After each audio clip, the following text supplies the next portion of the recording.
नमस्कार। पिछली वीडियो में कक्षा 11 हिंदी विषय के अंतर्गत काव्यांजलि में हम कबीर की पदावली से 3 पद पढ़ चुके हैं।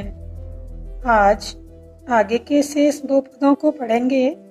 तो आइए अपने प्रकरण की ओर बढ़ते हैं। हम न मरे मरे हैं संसारा, हमको मिला जीवन हारा। अब न मरे मरने मन माना, तेई मुए जिन राम न जाना। साकत मरे संत जन जीवें, भरी भरी राम रसायन पीवें। हरि मरी हैं तो हमऊ मरी हैं, हरि न मरे हम काहे को मरी हैं।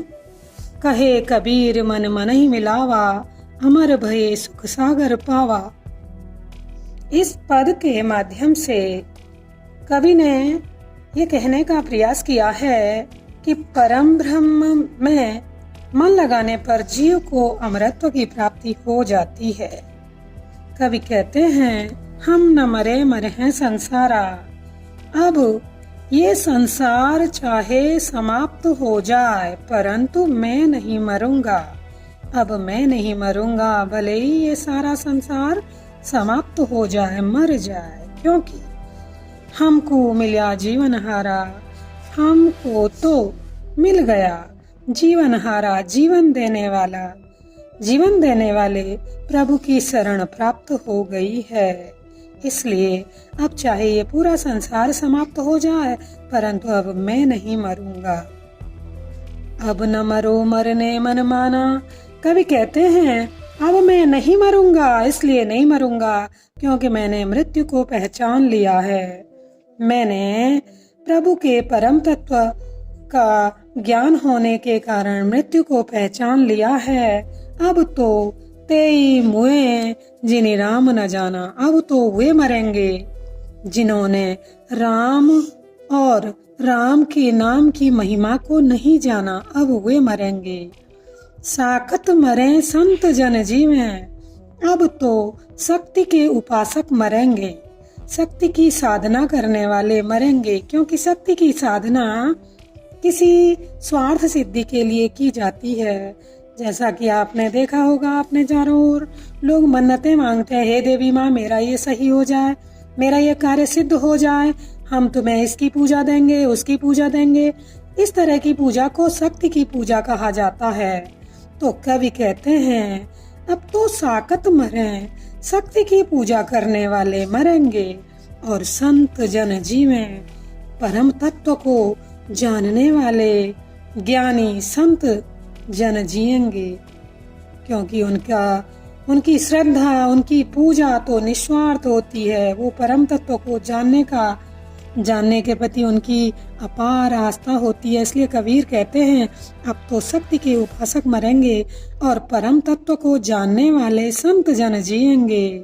भरी भरी राम रसायन पीवें, और भर भर के राम के नाम के रस का अमृत पान करेंगे। कबीर कहते हैं हरि मरी हैं तो हमऊ मरी हैं। अब तो हरि मरी हैं, वह हरि मरेगा, वो ईश्वर मरेगा, क्योंकि वो तो अमर है, वो तो मरेगा नहीं। अब तो यदि वो मरेगा तो हम भी मरेंगे, और हरि न मरे हम काहे को मरे हैं। और यदि वह ईश्वर नहीं मरेगा तो हम क्यों मरेंगे, क्योंकि हमने अपने आप को उस प्रभु में, उस हरि में मिला दिया है, उस राम में मिला दिया है। अब तो हम प्रभुमय हो गए हैं, राममयी हो गए हैं। अब तो वो मरेगा तो हम भी मरेंगे, वो नहीं मरेगा तो हम भी नहीं मरेंगे।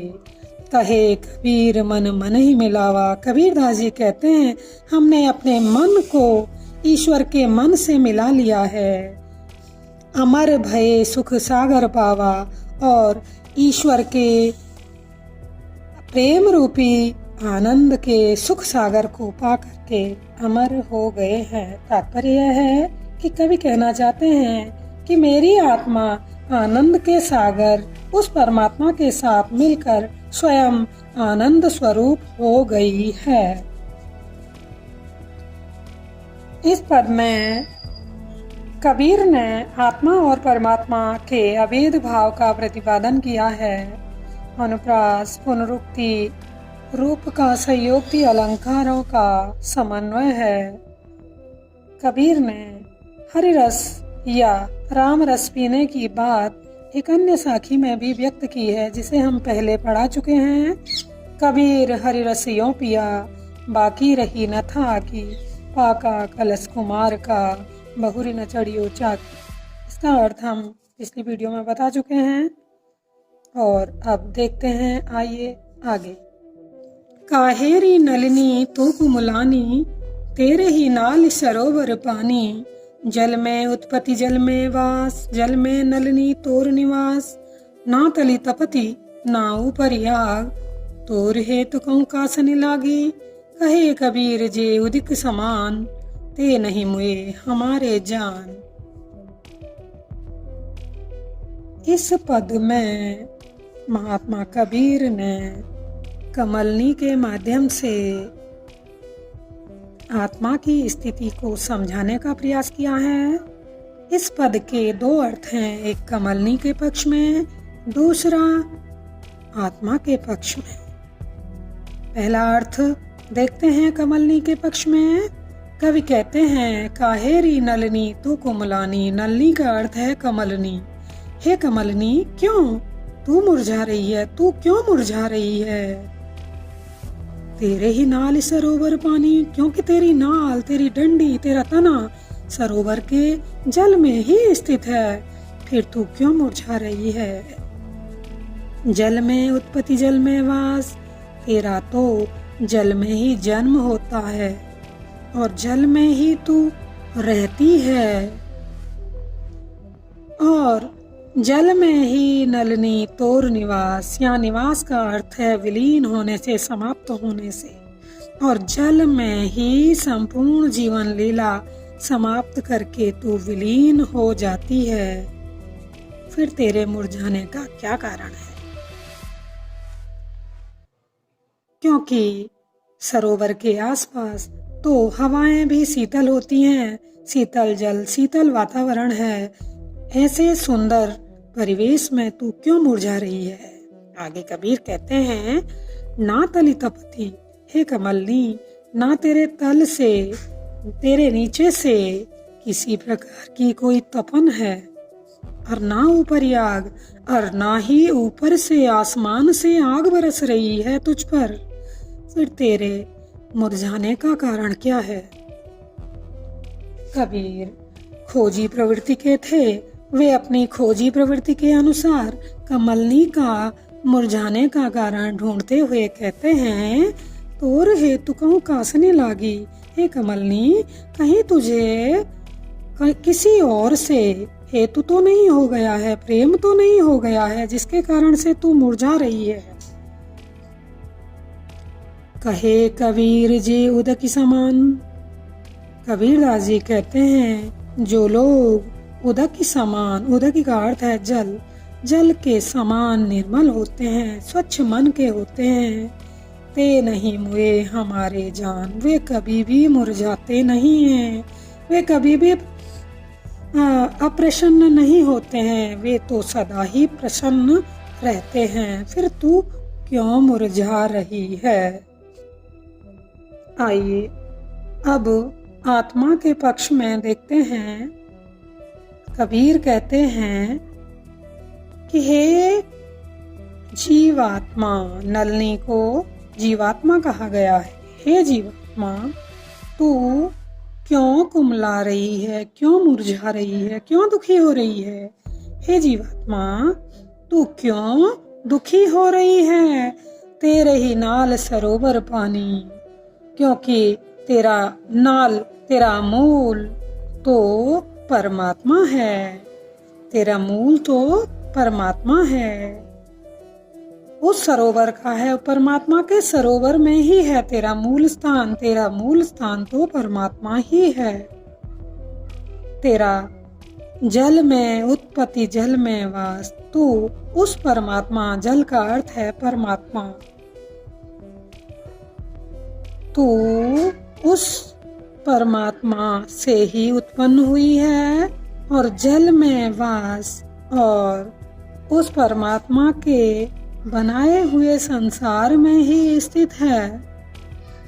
उस परमात्मा के बनाए हुए संसार में ही स्थित है और जल में नलिनी तोर निवास और मृत्यु के पश्चात तुझे उस परमात्मा में ही विलीन हो जाना है। जल में नलिनी तोर निवास, इस संसार उस परमात्मा के बनाए हुए संसार में अपनी जीवन लीला समाप्त करके उस परमात्मा में ही मिल जाना है। ना तली तपति ना ऊपरियाग। हे जीवात्मा, ना तो तुझे तल तपति इस संसार के तल से अर्थात तुझे ना तो कोई सांसारिक कष्ट है, ना तो तुझे कोई सांसारिक कष्ट है, कष्ट तपा रहे हैं, ना ऊपरियाग और ऊपर यानी देवता देवलोक ऊपर से किसी कोई दैविक कष्ट भी नहीं है। ना तो तुझे तल तपति सांसारिक कष्ट तपा रहे हैं, ना ऊपर से दैविक कष्ट हो रहे हैं, क्योंकि ये कष्ट तो शरीर के हैं और तू तो आत्मा है। आत्मा तो अजर और अमर होती है। फिर तेरे मुरझाने का कारण क्या है? कबीर अपनी खोजी प्रवृत्ति के कारण आत्मा के मुरझाने का कारण ढूंढते हुए कहते हैं, तोर हेतु कहूँ काजनी लागी। हे आत्मा, कहीं तुझे किसी और से, उस परमात्मा को छोड़कर किसी और से हेतु तो नहीं हो गया है, प्रेम तो नहीं हो गया है? तुझे इस संसार की विषय वासनाओं से, मोह माया लोभ लालच, इनसे प्रेम तो नहीं हो गया है जिस कारण तू मुरझा रही है? कहे कबीर जे उदक समाना। कबीर दास जी कहते हैं, जो उदक समान होते हैं, वैसे उदक का अर्थ है जल, लेकिन यहाँ पर परमात्मा से लिया गया है। कबीर कहते हैं, जो लोग उदक समान होते हैं, परमात्मा के समान हो जाते हैं, ते नहीं मुए हमारे जान। मैं समझता हूँ वे कभी भी मरते नहीं हैं, बल्कि अमर हो जाते हैं।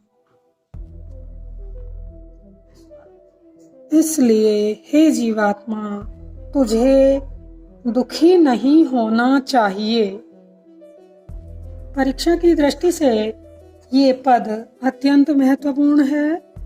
इसके आधार पर कितने ही प्रश्न हो सकते हैं। हमें सभी पदों का अर्थ ढंग से आना चाहिए। इसके आधार पर कुछ प्रश्नों को देखते हैं।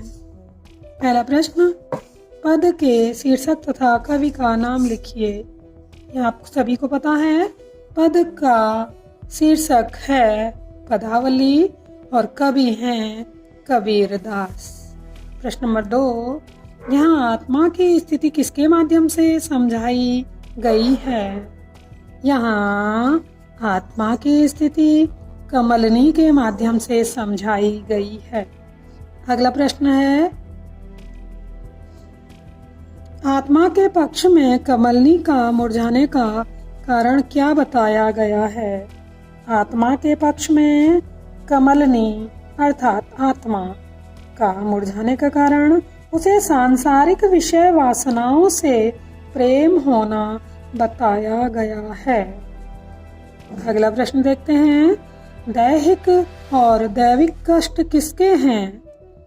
दैहिक और दैविक कष्ट शरीर के हैं, आत्मा के नहीं, क्योंकि आत्मा तो अजर और अमर है।